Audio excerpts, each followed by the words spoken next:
आज हम पढ़ेंगे 1857 की क्रांति के बारे में। 1857 की क्रांति 1857 की जो क्रांति थी, जिसे भारतीय स्वतंत्रता संग्राम का पहला युद्ध भी कहा जाता था और भारतीय इतिहास की एक और महत्वपूर्ण घटना मानी जाती है।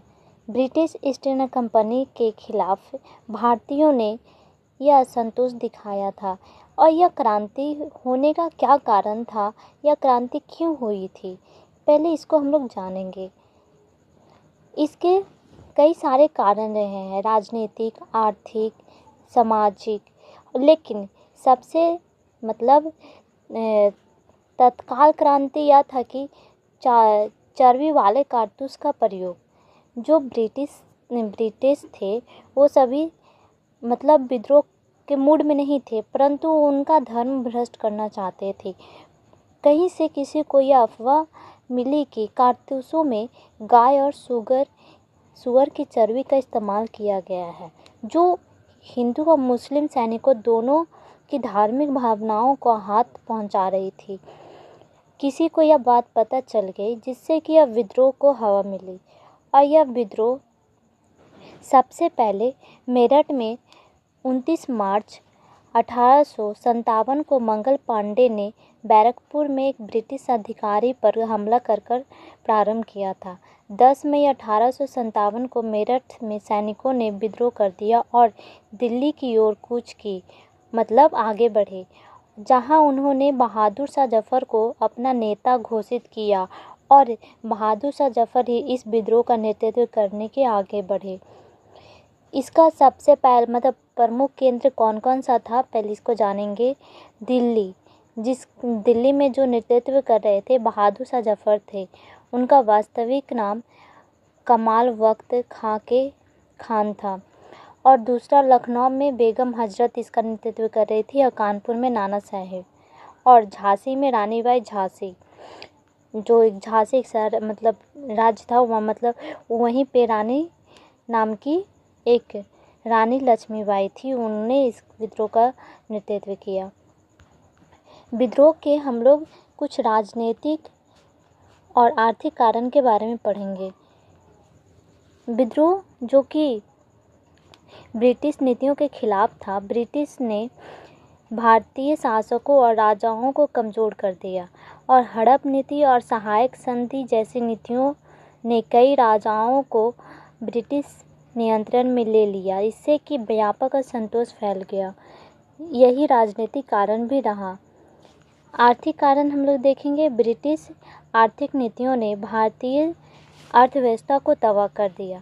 जो ब्रिटिश अर्थव्यवस्था थी, उसने भारत की अर्थव्यवस्था को पूरा ही ख़त्म कर दिया। इकोनॉमी को उन लोगों ने सही ढंग से अपने हाथों में ही ले लिया, वह अपने अनुसार शासन करने लगे और यहाँ तक कि भारतीय अर्थव्यवस्था में हस्तशिल्प उद्योग का भी विनाश कर दिया, जिससे कि किसानों और कारीगरों को काफ़ी नुकसान हुआ और यह विद्रोह को हवा मिली। यह विद्रोह का एक भी कारण माना जाता है। तीसरा था सामाजिक और धार्मिक कारण। ईसाई मिशनरियों की गतिविधियों और सती प्रथा के उन्मूलन और विधवा पुनर्विवाह जैसे सामाजिक सुधारों को भारतीयों ने अपनी संस्कृति और धर्म में हस्तक्षेप के रूप में देखा। ईसाई मिशनरी की जो थी वह भारतीयों की परंपराओं में हस्तक्षेप करने लगे, जैसे कि उनकी भावनाओं को आघात पहुँचे और यह विद्रोह आगे बढ़ने लगी। विद्रोह के हम लोग कुछ विफलता के बारे में समझते हैं। पहला था संगठन का अभाव। यह विद्रोह क्यों विफल हुआ, इसके विफलता के कारण हम लोग 4 पॉइंट में देखेंगे। पहला था संगठन का अभाव था, दूसरा समिति का प्रसार, तीसरा आधुनिक हथियारों की कमी और चौथा था भारतीय शासकों का समर्थन। यानी कि जो ये विद्रोह विफल हुआ, कहीं ना कहीं इन सभी का कारण उसमें रहा।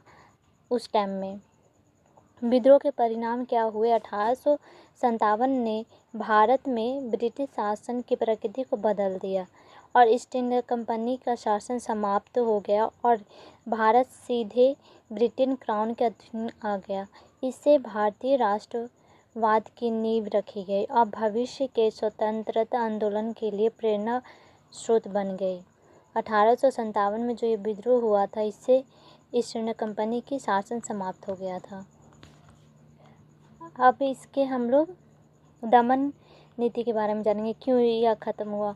ब्रिटिश सेना ने क्रूरता से विद्रोह का दमन किया और दिल्ली को सितंबर 1857 में पुनः कब्जा कर लिया गया और रानी लक्ष्मीबाई और तात्या टोपे जैसे नेताओं ने अंत तक लड़ाई लड़ी, लेकिन अंततः हार गए। इससे विद्रोह का दमन हो गया।